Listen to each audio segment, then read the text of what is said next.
Friends welcome back to my channel. আজি মই আপোনালোকৰ ওচৰলৈ এজোপা ধুনীয়া প্লাণ্ট লৈ আহিছোঁ। এইজোপা প্লাণ্টৰ নাম হৈছে ডাইনথাছ। তাৰ বিষয়ে কিছুমান কেয়াৰিং টিপছ আপোনালোকক দিব বিচাৰিছোঁ। ডাইনথাছ এজোপা ল' মেইনটেনেন্স, ছান লাভিং আৰু হেভি ফ্লাৱাৰিং কৰা প্লাণ্ট হয়। এইজোপা আপোনালোকে বিভিন্ন ধৰণৰ ভেৰাইটি, শ্বেপ আৰু কালাৰত বজাৰত কিনিবলৈ পাব। যিহেতু স্পেচ কম খোৱা প্লাণ্ট হয়, সেইবাবে আপোনালোকে বেলকনি আদিতো ইয়াক লগাব পাৰে।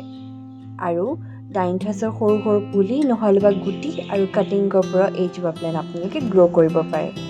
ছানলাইটৰ কথা যদি আমি ক'বলৈ যাওঁ, ডাইনথাছ ছান লাভিং প্লাণ্ট হয়।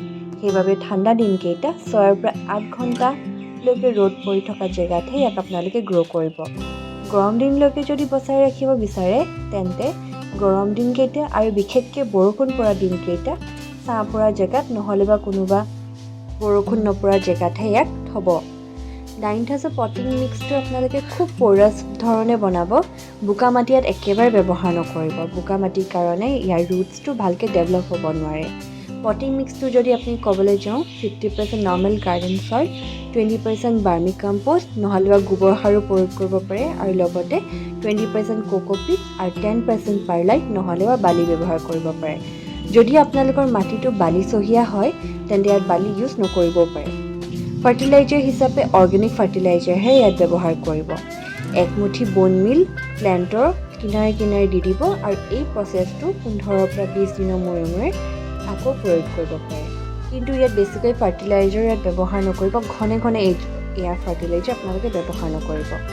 ডাইনথাছ কম কেয়াৰটো ভালকৈ ফুল ফুলে আপোনালোকে দেখিবলৈ পাব। ৱাটাৰিং সদায় প্ৰপাৰলি কৰক। ফিংগাৰ টেষ্টিং কৰিহে ইয়াত পানী ব্যৱহাৰ কৰিব। আঙুলিটো 1/2 ইঞ্চলৈকে পটটোৰ মাটিটো আমি সুমুৱাই চাব। যদি আপোনাৰ হাতত মাটি লাগি আহে তেতিয়া আপুনি গম পাব পটটোৰ মাটিখিনি শুকোৱা নাই। আৰু ইয়াক কমপ্লিটলি শুকাই যাবলৈও নিদিব, যাতে অলপ মইষ্ট হৈ থাকে সেই কথালৈ আপোনালোকে মন কৰিব। বেছিকৈ যদি আপোনালোকে ভিজি থকা দেখিবলৈ পায় ইয়াৰ মাটিখিনি বা বহুত দেৰিলৈকে নুশুকায়, তেতিয়া আপোনালোকে দেখিব ফাংগাছৰ প্ৰব্লেম হ'ব ধৰিব আৰু গছজোপা ওপৰৰ পৰা গেলি আহিবলৈ ধৰিব।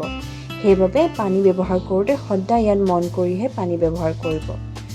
আৰু পটটোত যাতে ড্ৰেইনেজ হোল দি একেবাৰে পানী দিয়াৰ লগে লগে ওলাই যায় তাৰ কথালৈ মন কৰিব। তাৰ কাৰণে প্লাষ্টিক পটটো যদি ব্যৱহাৰ কৰে তেতিয়া আপোনাৰ পটটোৰ তলত একেবাৰে ভালকৈ হোলবিলাক কৰি লওক। তাৰপিছতহে এইজোপা প্লেণ্ট গ্ৰ' কৰক, নহ'লে সোনকালে ইয়াত মৰি যোৱা দেখিবলৈ পাব। আৰু বেছিকৈ ফ্লাৱাৰিং যদি পাব বিচাৰে তেতিয়াহ'লে শুকাই যোৱা কলিবিলাক লগে লগে কাটি পেলাওক। তেতিয়া নিউ গ্ৰ'থ ষ্টাৰ্ট হৈ যাব আৰু বেছিকৈ ফুল ফুলা দেখিব পাব আৰু গছজোপা হেভি হৈ আহিব।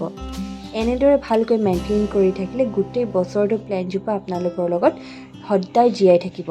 নেক্সট ইয়েৰটো এৰিয়াৰ পৰাই আপোনালোকে কাটিং কৰি নিউ প্লেণ্ট বনাব পাৰে। খুব ল' মেইনটেনেন্স আৰু হেভি ফ্লাৱাৰিং প্লেণ্ট হয়। আপোনালোকে ঘৰত ধুনীয়াকৈ আনি গ্ৰ' কৰক আৰু দেখিবলৈ খুব সুন্দৰ লাগিব। ইয়াকে মই কৈ আজিৰ ভিডিঅ'টো এণ্ড কৰিছোঁ। আশা কৰোঁ আপোনালোকে চাই ভাল পালে। যদি ভাল পাইছে লাইক, শ্বেয়াৰ, কমেণ্ট কৰিব নাপাহৰিব। থেংক ইউ ফৰ ৱাচিং।